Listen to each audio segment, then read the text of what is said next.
Merci Jacqueline Fatima Bokoum pour votre bac. Alors, moi, je ne suis pas venu ici aujourd'hui pour faire un discours. Je suis venu plutôt pour vous écouter.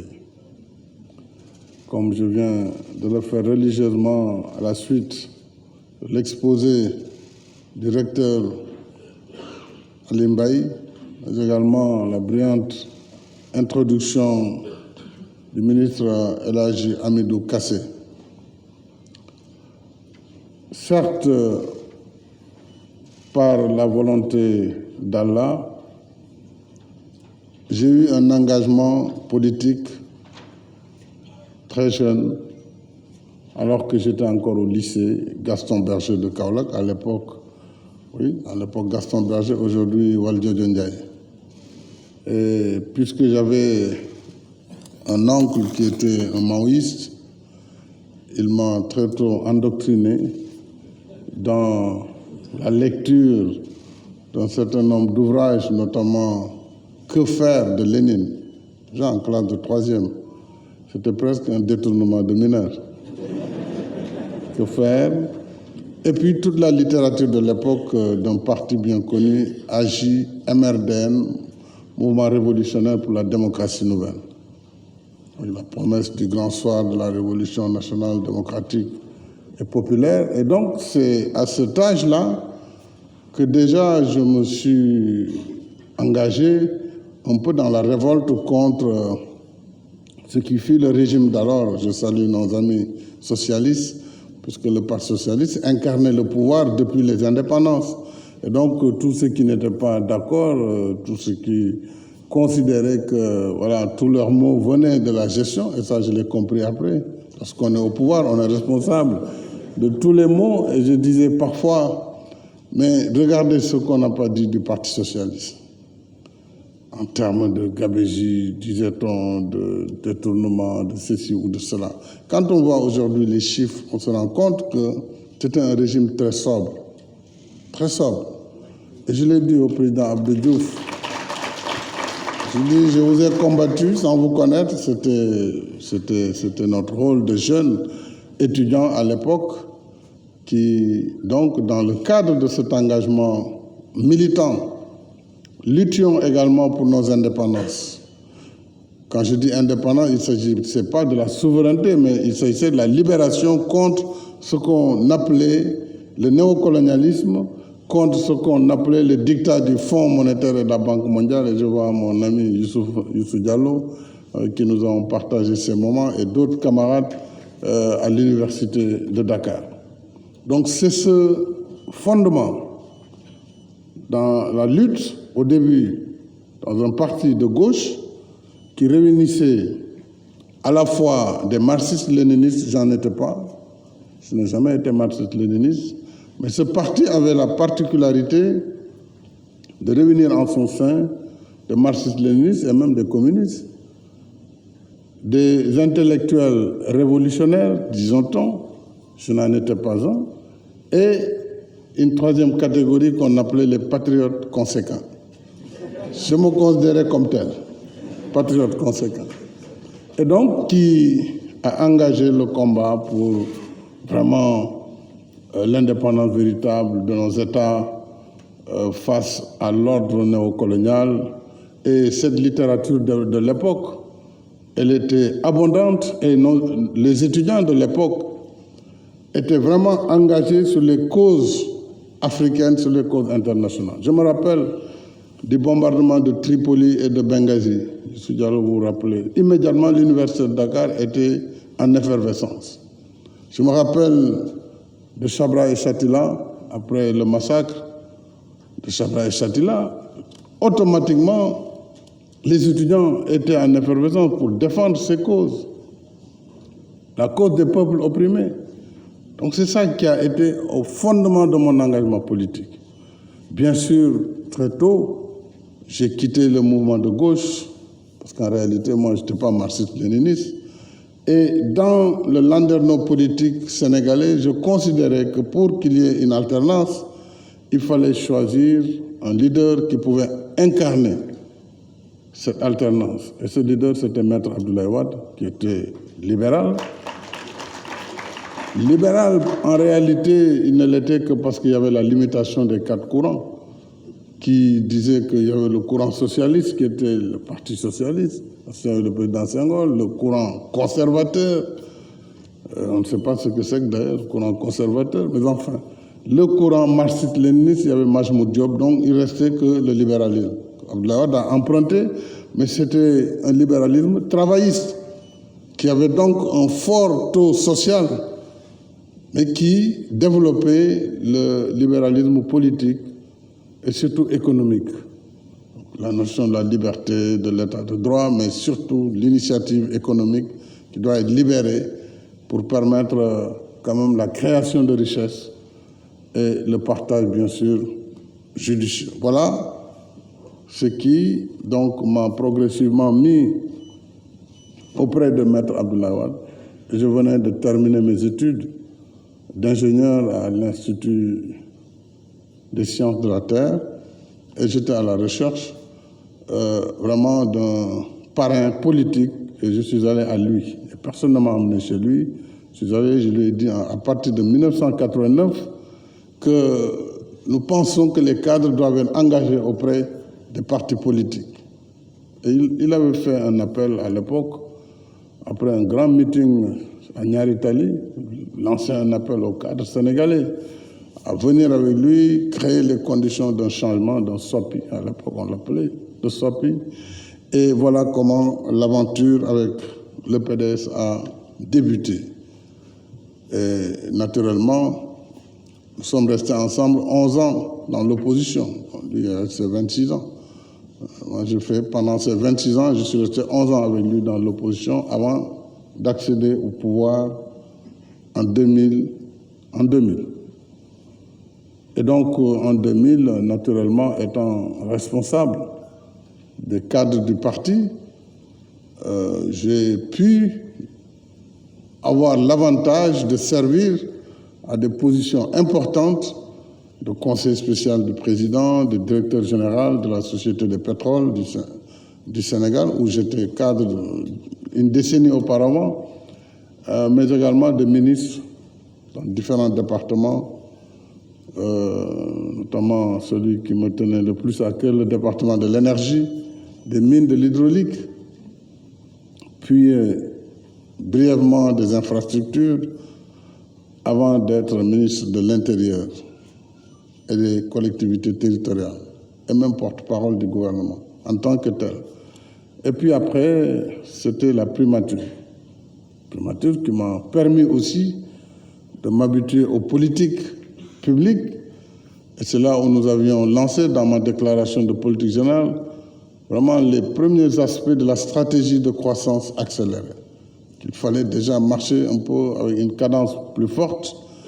Il fallait également orienter l'action du gouvernement vers le culte du concret et le culte du résultat.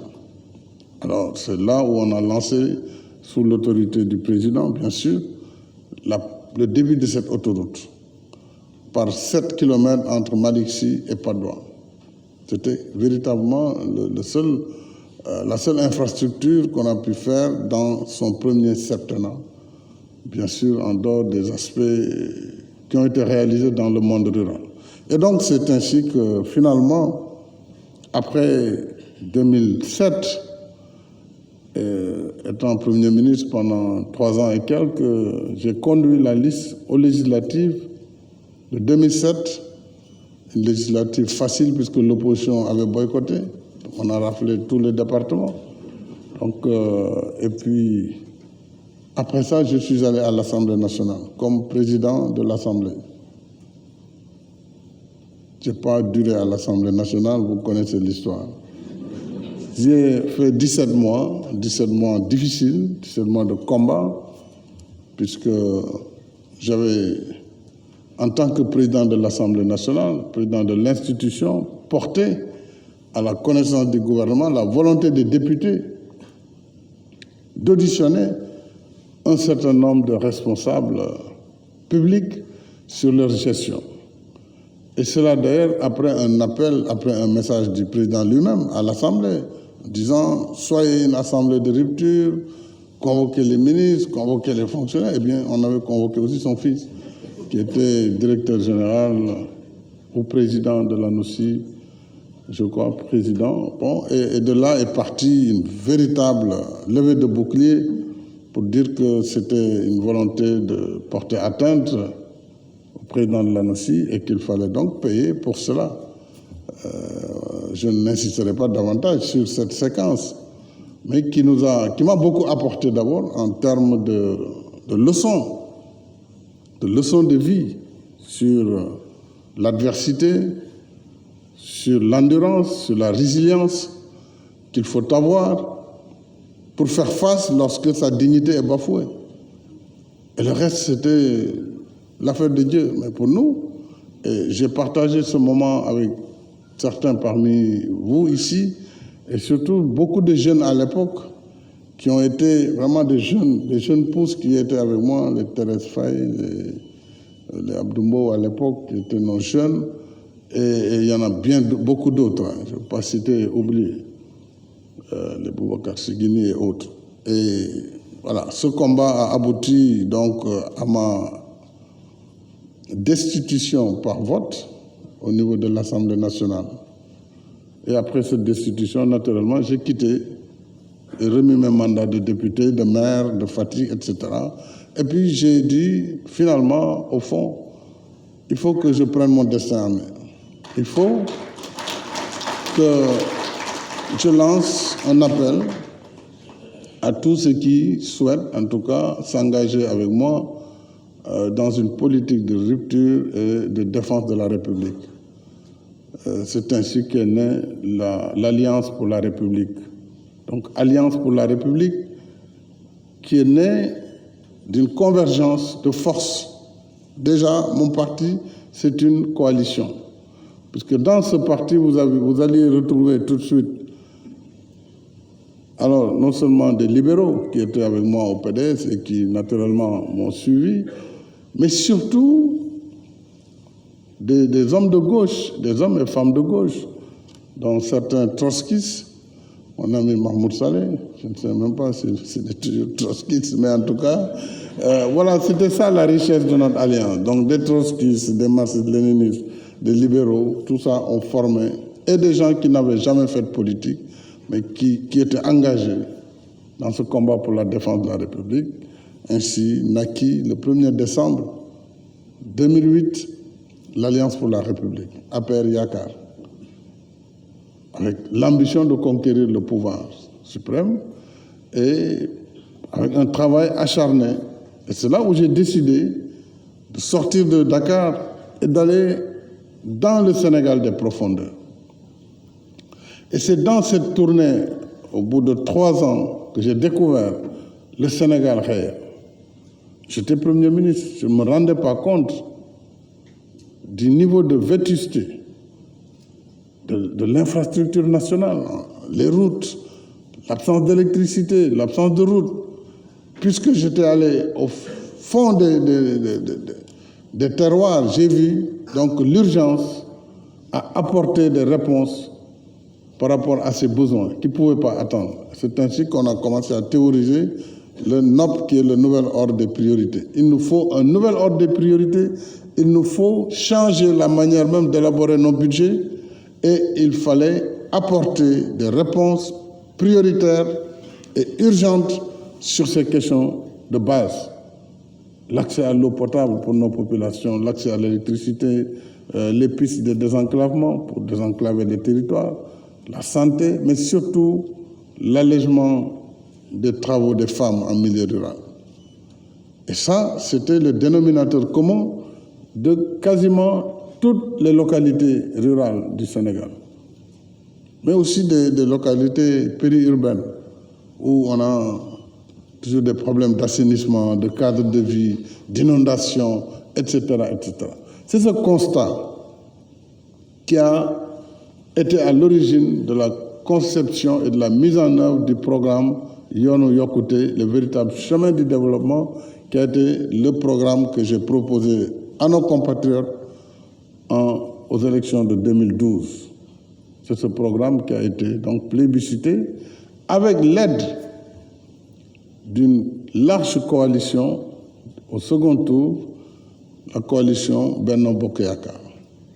À elle seule, on peut faire une conférence sur les acquis de la coalition Benno Bokk Yakaar, puisqu'elle est née aussi de sous-coalitions qui, autour des dirigeants, ont finalement décidé de soutenir le candidat arrivé au second tour.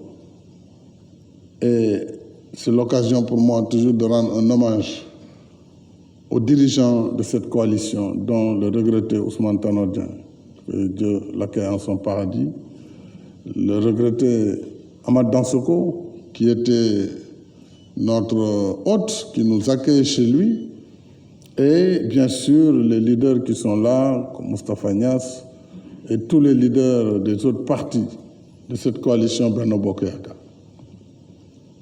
Alors l'aventure donc a commencé et dès la prise de fonction, j'ai trouvé un programme qui était dénommé Programme économique et social, qui lui-même découlait des documents de stratégie de réduction de la pauvreté qui étaient en vogue à l'époque dans tous les pays. C'était les packages, les kits qu'on donnait à chaque pays, documents de stratégie de réduction de la pauvreté. Les experts certainement ont travaillé sur ces documents, qui étaient bien, mais qui, à nos yeux, n'étaient pas suffisamment ambitieux pour apporter la qualité de vie que nous voulons pour nos populations, apporter le développement que nous souhaitons pour nos pays. Alors, à partir de 2014, nous avons dit qu'il faut un nouveau plan. Il faut un nouveau programme économique et social.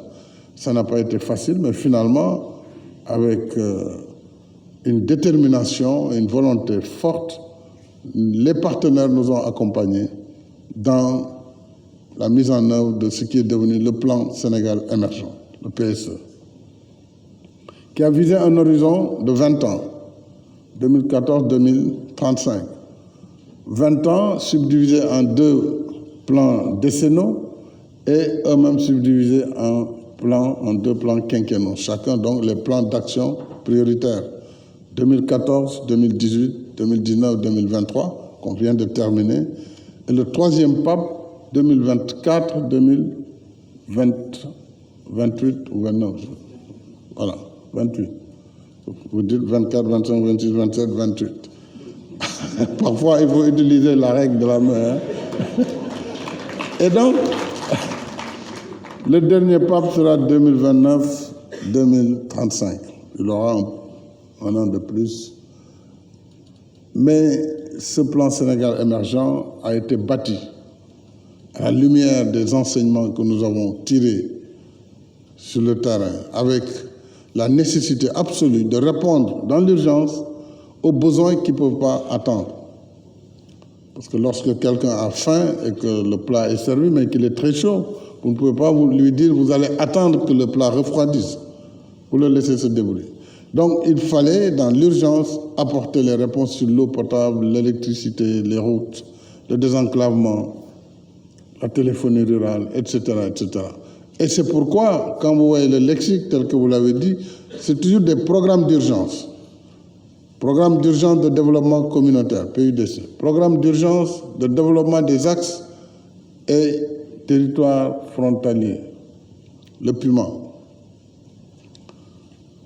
Vous avez également d'autres projets dans l'urgence, c'est le Promoville, programme de modernisation des villes.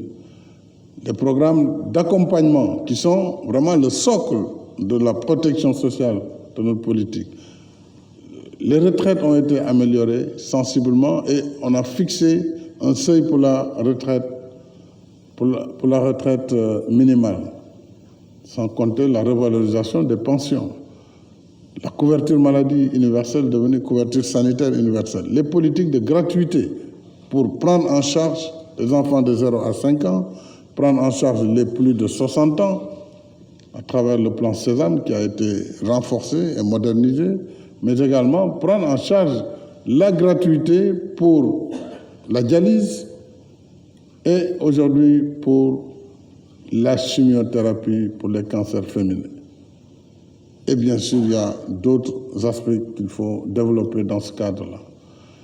Alors ça, ce sont les bases de notre politique sociale, puisque nous sommes convaincus que le développement, il doit être harmonieux, mais il doit être inclusif. Et il faut que les produits de la croissance soient répartis équitablement entre les pans de la société. Donc, ceux qui ne peuvent pas doivent être accompagnés. C'est le sens. Pourquoi on a vu la réduction de la pauvreté et de l'extrême pauvreté. Et les transferts d'argent qui ont été faits depuis 2012, peut-être que le ministre Moustapha Ba, lui qui a la magie des chiffres, pourra nous les donner. Entre 2012 et 2023, transfert vers le monde rural, transfert pour les filets sociaux, on verra que parfois c'est jusqu'à 49%, pour reprendre le budget de l'année dernière, qui a été orienté vers le secteur social. C'est extrêmement important. Évidemment, ça c'est l'axe 2 du plan Sénégal émergent. C'est le développement, le capital humain, donc l'homme, capital humain, protection sociale et développement durable. C'est le libellé. Dans le développement du capital humain, nous avons évidemment mis l'accent sur l'éducation, sur la formation professionnelle, sur la santé. Et c'est ce qui est à l'origine de toutes les politiques. Ces cartes scolaires, universitaires qui ont été modernisées, c'est pour donner les ressources humaines de qualité, pour pouvoir prendre en charge le développement économique et social du pays.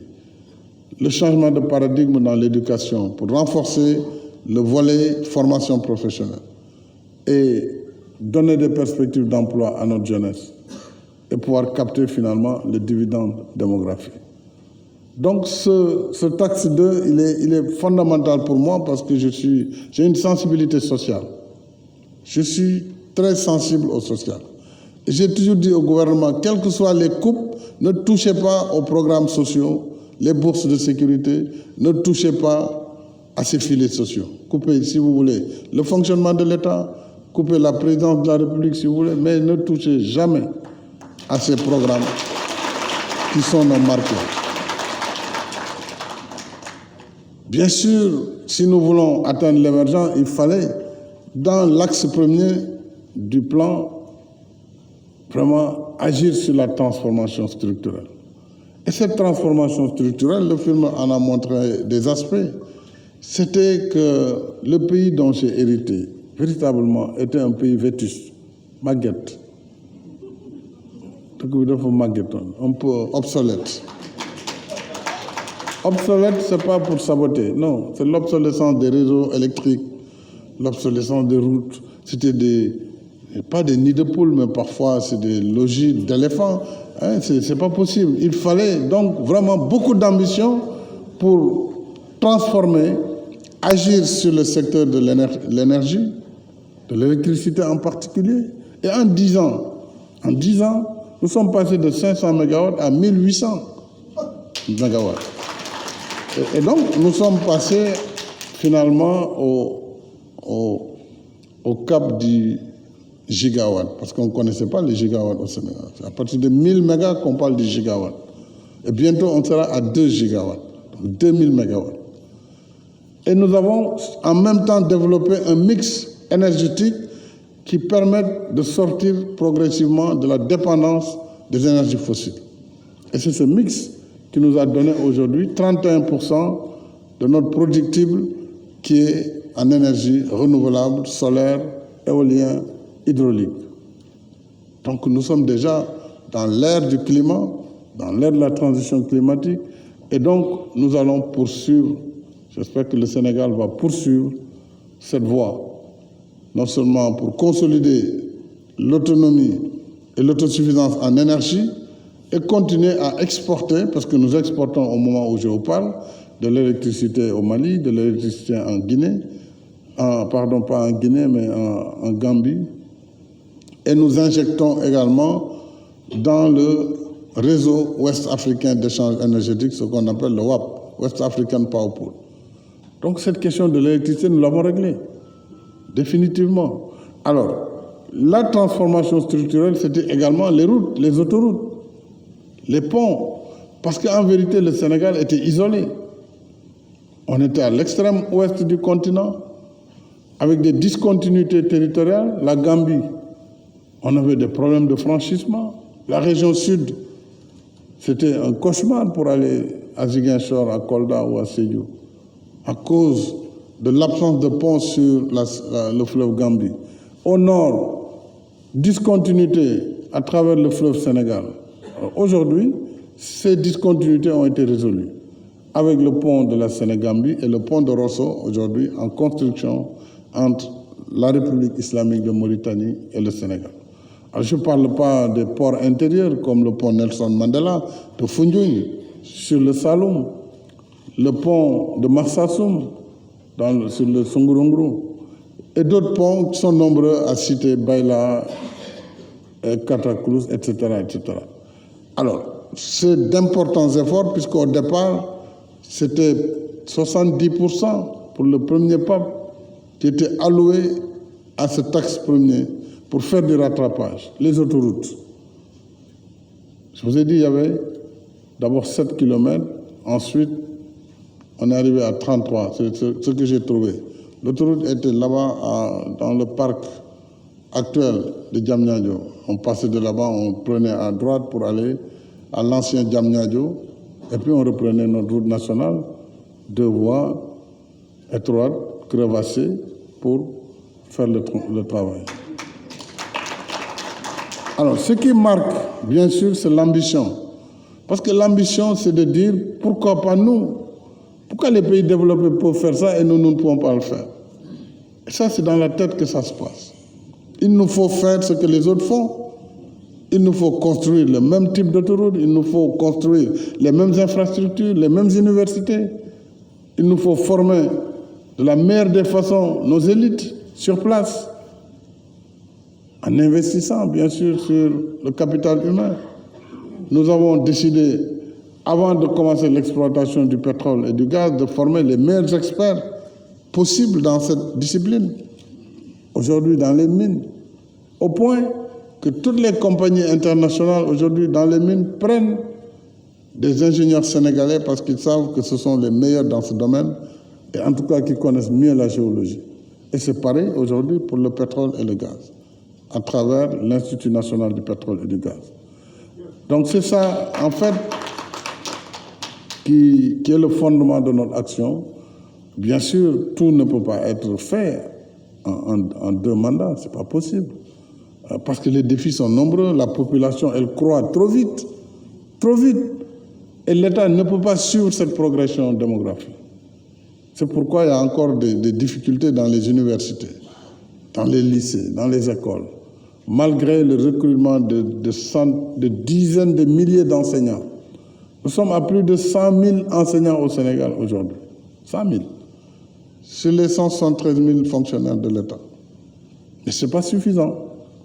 Donc il y a toujours des choses à rattraper et il nous faut également regarder cette question de la démographie, avoir enfin le courage de l'affronter. Parce que sinon, les efforts seront difficiles, auront du mal à combler les besoins. C'est-à-dire il faut qu'on regarde ça. C'est peut-être, ça demandera du temps, parce que ce n'est pas des sujets simples, c'est des sujets de société. Mais c'est avec le temps. Mais l'éducation va aider, l'éducation des femmes surtout, des filles, des femmes. Une fois qu'elles sont formées, je pense que c'est la société elle-même qui est formée. Et je pense que c'est par l'éducation qu'on pourra résoudre ce genre de sujet. Voilà, nous avons bien sûr un axe 3, j'en ai pas beaucoup parlé, mais il est très important. C'est la gouvernance, la paix et la sécurité. Sans paix et sans sécurité, il n'y a point de développement. Donc il faut consolider la paix dans nos pays. Il faut assurer la sécurité. Assurer la sécurité, c'est garantir notre indépendance sur l'ensemble de notre territoire. Éviter que des forces du mal, des extrémistes, des terroristes ne s'emparent de parties de notre territoire. Le Sénégal a réussi jusque-là. Mais éviter également que le désordre ne s'empare du pays. On le voit bien, le prix du désordre. Donc sur la gouvernance, quand j'entends parfois dire ouais, le bilan immatériel, quel bilan immatériel? Il n'y a pas de bilan immatériel. Ça veut dire quoi un bilan immatériel? Il faut poser le débat, on va répondre. Si ce sont les droits de l'homme, les droits de l'homme, nous sommes notés par des agents indépendants. Il n'y a pas de prisonniers politiques dans ce pays. Il ne faut pas qu'on crée de la confusion et que d'autres amplifient les choses. C'est parce que justement le Sénégal est une démocratie véritable que ce qui se passe peut se passer chez nous. Sinon, comment vous pouvez comprendre ce qui se passe souvent chez nous? Et les gens, ils pensent que le président, il a le contrôle sur les juges, sur le Conseil constitutionnel, sur la Cour suprême. Vous avez vu récemment tout ce qui s'est passé. Donc, qui consacre plus que l'indépendance des juges. Donc, quel est le bilan immatériel dont on peut parler? Par contre, il n'y aura pas de paix pour ceux qui veulent instaurer le chaos. Ça, c'est le devoir régalien d'un État. Et je vous le dis, jusqu'à ce que je quitte le pays, je n'accepterai pas de désordre dans le pays. Ça, c'est la responsabilité du chef de l'État. S'il ne le fait pas, il aura failli à sa mission première d'assurer la paix et la sécurité des citoyens. Si on est fâché pour moi à cause de ça, je suis désolé, mais ça, c'est mon travail. Je suis obligé de le faire. Je suis obligé. Donc, mes chers amis, je ne vais pas en dire plus parce que j'ai hâte de vous écouter et de vous suivre. Je me suis dégagé un peu de temps jusqu'au déjeuner parce qu'Elhadji Kassé nous a promis la fameuse légumineuse qu'on appelle le niébé. C'est un grand mangeur de niébé, de Kassé. Alors, et puis je vais rester avec vous donc jusqu'à 15h. Je vous remercie.